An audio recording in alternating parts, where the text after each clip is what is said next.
The Weird Circle.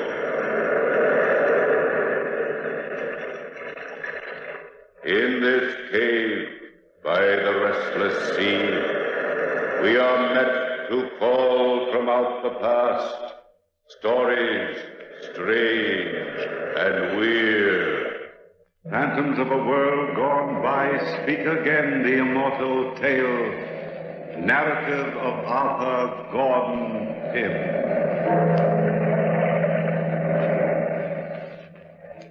I was down on the waterfront looking for the old whaling vessel Grampus. Captain Bernard was in charge, and though I hadn't seen the old captain in more than 10 years, I still felt he was a pretty good friend of mine. I could remember him telling Dad and myself some pretty wild tales. I drank it all in, main rig, compass, and anchor. Maybe I never would have seen the old captain and his son Weston if I hadn't been visiting some friends in Boston. I was reading the shipping news one morning, and there it was. Benjamin Bernard, experienced whalers wanted to man vessel Grampus, sailing July 13th, 1 a.m., 1881. Well, I packed my digs, slung them over my shoulder, took a lungful of salt air, and, 6 hours before sailing time, I was looking for the ship. It was dark as I walked down the waterfront, and I stopped the stranger. Yeah, Bud? What do you want? I'm looking for a whaler known as the Grampus, and I think I'm lost. There it is, right in front of you. What's the matter? Can't you read? Yeah, it seems that way. Thanks, fella. Do you happen to know if Captain Bernard's on board? Yeah, he's there. You shipping out on her? I'm looking for a job. I'm pretty green, but I'm an old friend of his. So... I'm an old friend of his, too. I was out in his last voyage. I wouldn't ship out again under that yellow curve. I was to starve first. When Dirk Peters says, don't go, don't go. What's the matter? Is the ship haunted or something? Nothing's the matter with the ship. The captain's nuts. Are you sure you're talking about the same man I am? There's only one Captain Bernard, and that's him. He and his son both. Two of a kind. Don't take my word for it. Ask any man that was aboard the Grampus last trip. Ask Sanford Allen, our second mate. Talk to the cook, little Tony Mateo and Sale. Ask him. The captain got playful and cut little Tony's arm off. Look, I'll take you aboard. I've been trying to collect my scratch ever since we landed 2 weeks ago, and I get word tonight it's ready. Watch out for the loose boards on the gangplank. Yeah, I see what you mean. I'm right behind you. I don't think this ship's sailing tonight, Mr. Peters. Look at that sky. Little squall don't bother Bernard. Human life's cheap. Climb over the gunwale. It's fastest. All right. It's a dirty-looking ship. Captain Bernard! Captain Bernard! I guess he's in the cabin aft. Follow me. That doesn't sound like a little squall, does it, Mr. Peters? Yeah? Oh, incidentally, my name's Gordon Pym. Everybody's got a name. Life is like that, I guess. Now we get down the passageway here. Captain Bernard, All right, men. Take Mr. Peters and his friend and put them in irons. What's this? You dirty swine! You double-crosser! Down up, Peters. Take them down to the hold until we sail. Aye, Then we'll see what you have to say, Mr. Peters. We're being Shanghai, Mr. Pym. Shanghai!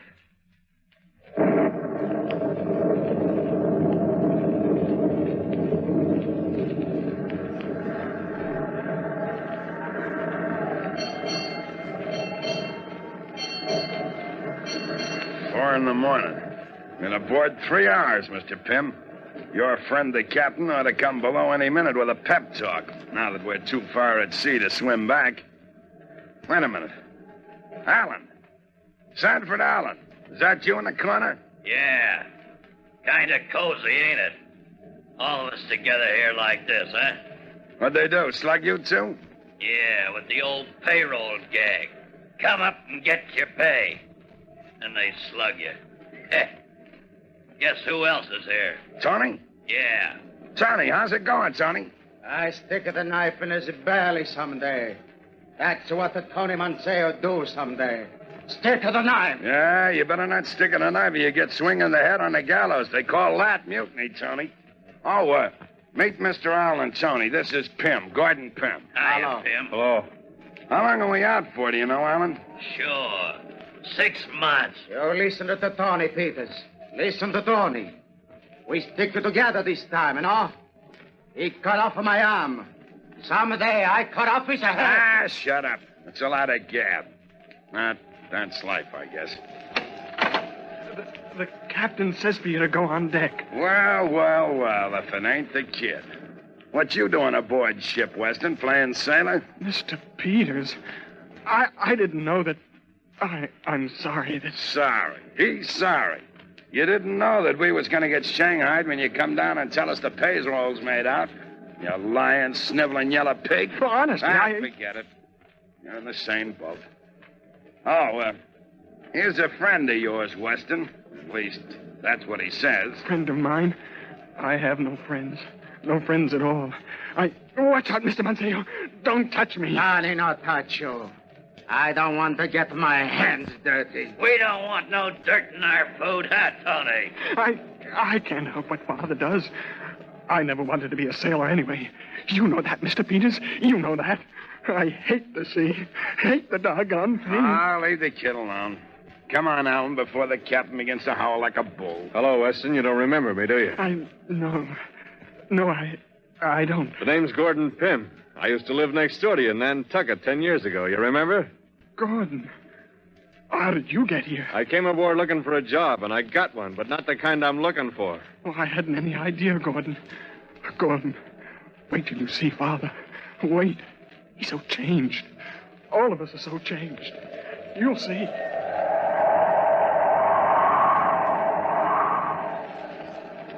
We walked slowly up to the deck, and we lined up.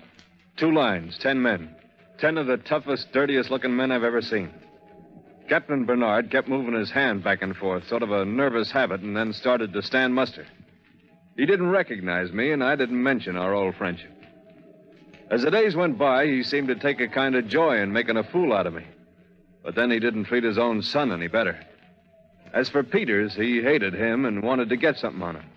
But Peters was smart and stayed out of trouble. He was the only man who wasn't flogged during those first 40 days at sea. One night, we called the 10-man crew to a secret meeting and advised them never to try and talk to the captain. Well, a storm was brewing on the 42nd day of the journey, and I was called into the captain's cabin. I opened the door. You called for me, Captain? Yes, Mr. Pym. I called for you. Shut the door behind you. Instead of standing there like an idiot. My son tells me that you're giving out free advice these days. Gordon, I didn't. I swear. Shut up, you sniveling swine. Calling you my son makes me ill. Father. Now, Mr. Pym, I heard you've been advising the men to obey me blindly because you think I've an idiot mind. Captain Bernard, I said nothing of the kind. Don't lie to me, Mr. Pym. I've known you for many years. Oh, so you do remember. I couldn't very well forget, could I? Despite my idiot mind. I tried to treat you as I've treated the other men. You've taken advantage of me. Whispering behind my back. Trying to turn my son against me. Plotting with Mr. Peters. I'd have none of this on board my ship. Gordon, he's making it up. I never said it. Are I you never said calling me a liar, Weston? No. You see, Mr. Pym? My son denies it now. That I checked his story through our cook. Why don't you admit it, Mr. Pym? I thought I was helping. That's what I told him, Gordon. Shut up. Helping me. Since when have I asked for your help? Answer me, Mr. Pym. Answer me. Well, you didn't, sir, but... But what? What did Mr. Peters say to you about my idiot mind? He said nothing at all, sir. Nothing, is it? No, sir. Tell me the truth. It is the truth, Captain Bernard. Liar. I'll cut your lying tongue out with my own hands. What did Peter say? Nothing, sir. Nothing. Leave him alone, Father. He's telling the truth. Don't hurt him. He's my friend. My only friend. The only one I ever had. I'll leave him alone. Since you love this friend, my son, I'll allow him the pleasure of trying to make a man out of you. Mr. Pym, you'll take this sniveling son of mine and tie him securely to the mainmast. No, Father. For 48 hours. No. Then, when he's securely tied, you will report to deck for 40 lashings until I get the truth about Peters out of you. Yeah, but it's suicide for a man to be tied to the mainmast in this weather, If anything Captain. happens to him, Mr. Gordon, you'll pay for it with your life. So be sure he's tied securely.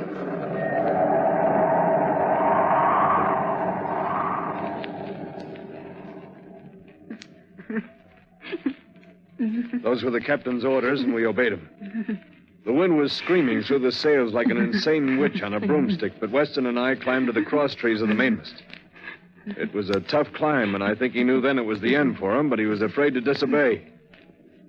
When we reached the cross trees, I lashed Weston's arms and legs firmly, hoping he could survive the storm. By the time he was made fast, I patted his hair and tried to soothe that poor lost boy. The last I remember of him was his tear-streaked face and the look in his eye.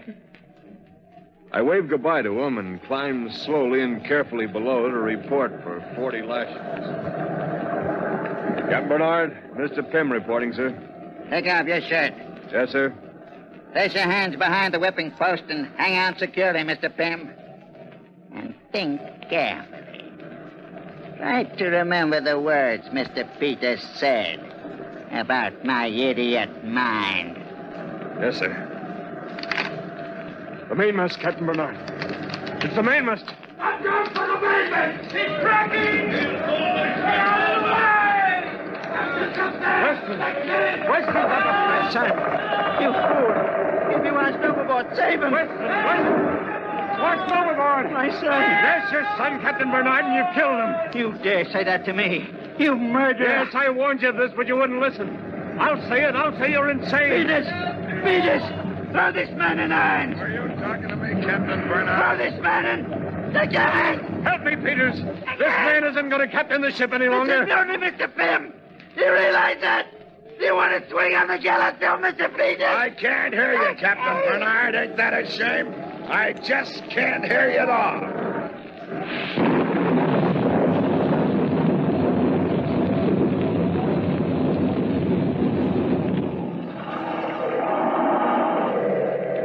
You'll swing with it. Ah, shut up. Here. I'll tie this gag around your mouth. That'll keep you quiet. Crew's coming topside. Storm's let up for a little while, and the course is set. Do they know, Gordon? I thought we'd tell them when they got here. We gotta work fast. This calm ain't gonna last, and we won't be able to steer no course at all with the mainmast gone. What's this special meeting about? Look, Allen. Look at the captain. Peter. Look at him. Did you? Yes, Mr. Allen, it's a mutiny. Are you with me? I cut his head off, no? Shut up, Tony. I ain't getting mixed up in no mutiny. Is this your idea, Gordon? Yeah, that's my idea, all of it. If any man swings around here, it'll be me, so listen to me. You should have asked us, Gordon. We don't like getting dragged into something like this. Now listen to me, man. Nobody will swing for this if you use your heads. Nobody has to know this is mutiny. Sure, he's right. We'll kill the captain. Turn him on sail, cut his head off. And then we say he chooses to die, no? No, Tony. We can make this look like a shipwreck. The captain gets put in a lifeboat and set adrift. No, Tony, cut his head off. Shut up, Tony. Go on, Gordon. And we all know the captain's nuts. In 2 or 3 days alone on the ocean, he'll be a babbling idiot. Idiots don't talk sense even if they're found. And even if he is found, he'll look like a shipwreck victim. What about the boat? We're going to scuttle her. Get off in lifeboats when we're near land. Within 2 days, we'll be 10 miles off Cape True. We can row to safety, and it'll be up to you men to keep quiet. Now, are you with me, men? We're with you. We're with you. All right, let's go. And work fast, you monkeys, because we're in for a whale of a blow tonight.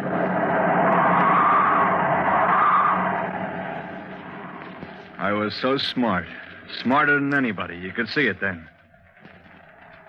I had the whole thing planned perfectly from beginning to end. We lowered the captain in a lifeboat, gave him some biscuits, a compass, and a jug of water. But I didn't figure on the storm that was to come. But the storm broke soon after in all its mad, screaming fury. We couldn't control the Grampus. She was like a wounded animal, and I thought for a minute she'd sink by herself that night. There were 8 men left then, being the kid and the captain was gone.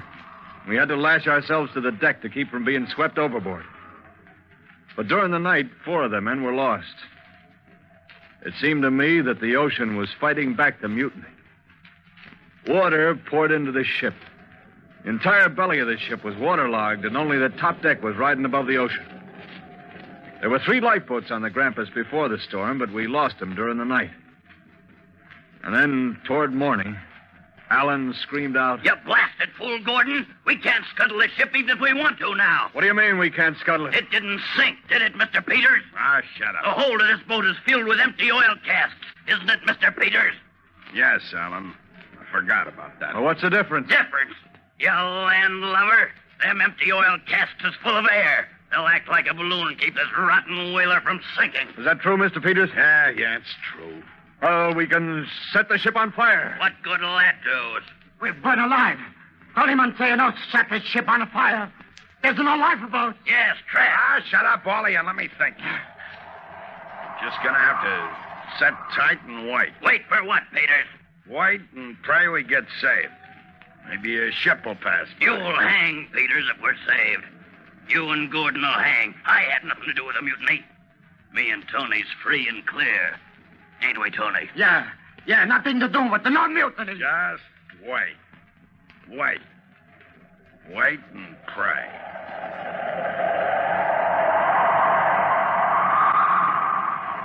We did wait and pray. Waited for 13 horrible days without food or water.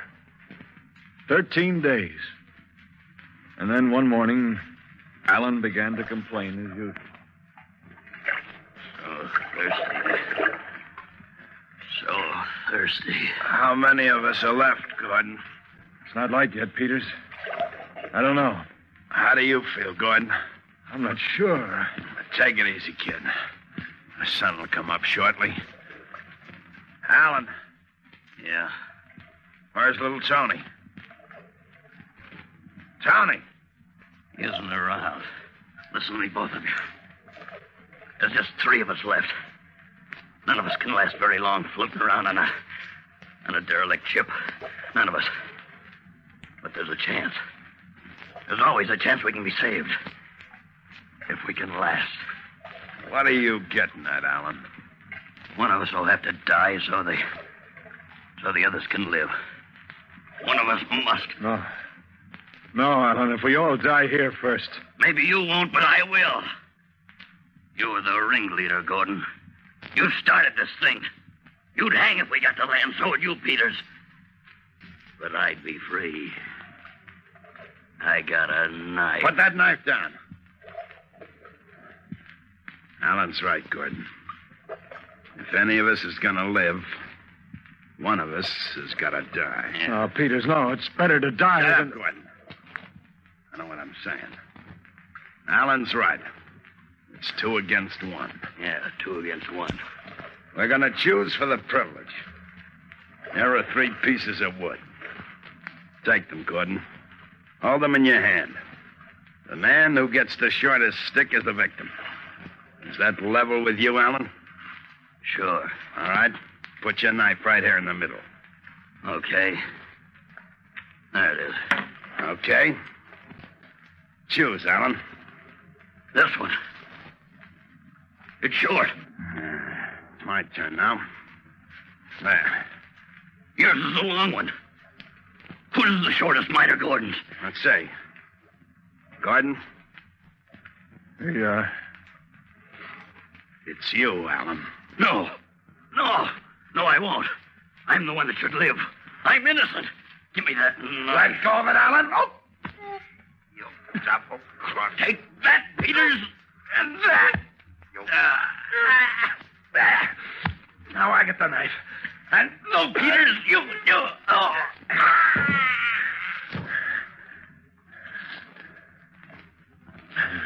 Dead, Peters? Yeah. Peters. What's the matter with you? You all right? I'll be all right. Hound. Always double-cross. Allen wounded you badly, Peters. I'll get some salt water and wash the blood off you. That'll keep the wound clean. It's too deep, Gordon.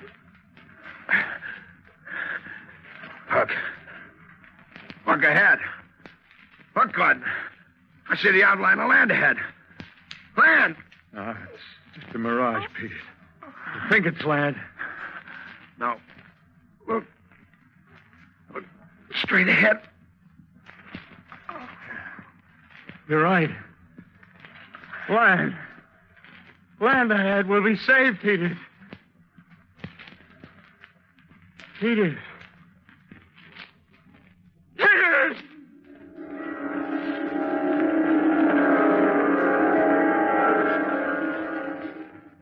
But Peters was dead. Peters and Allen lay side by side. I climbed over the gunwale of that ship and started for land. I don't know how I ever made it. I couldn't swim 4 miles in good condition, yet I swam 4 miles after 13 days of no food or water. I climbed out of the water, wet and tired, and fell exhausted on the beach. I don't remember what happened after that. I was in a native village of some sort, I knew, and some native women had taken me in and cared for me until I was well. They thought I'd been shipwrecked. They would have kept on thinking it, too, if it hadn't been for the first day I was well enough to walk around. I stopped in at the settlement's only inn to figure things out, and as I opened the door... What do you mean there's a derelict ship out there, eh? I mean what I say. All the Grampus. This old loon keeps saying he was once the captain of that ship. Oh, Loon. I'm crazy, huh? You men think I'm crazy. But I'll prove I'm sane. There was no shipwreck. It was mutiny. Mutiny. And my son was killed. He did it. Yes, he did it. Mutiny. And he did it.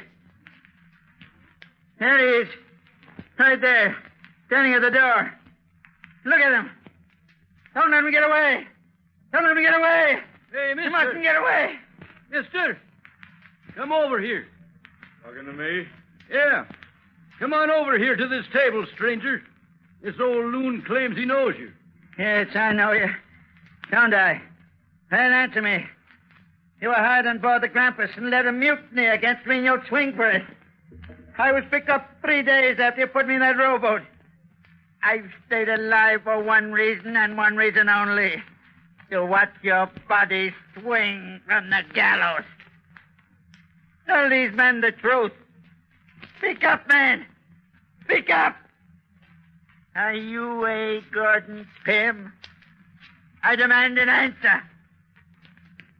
Are you A. Gordon Pym? Well, mister, are you? It's your word against his. Tell the truth. Are you A. Gordon Pym?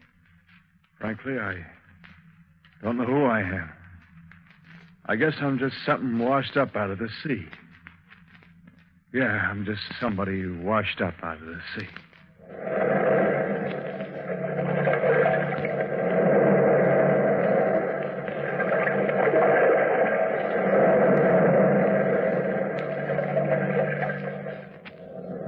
From the time-worn pages of the past, we have heard narrative of Arthur Gordon Pym. Bellkeeper, toll the bell.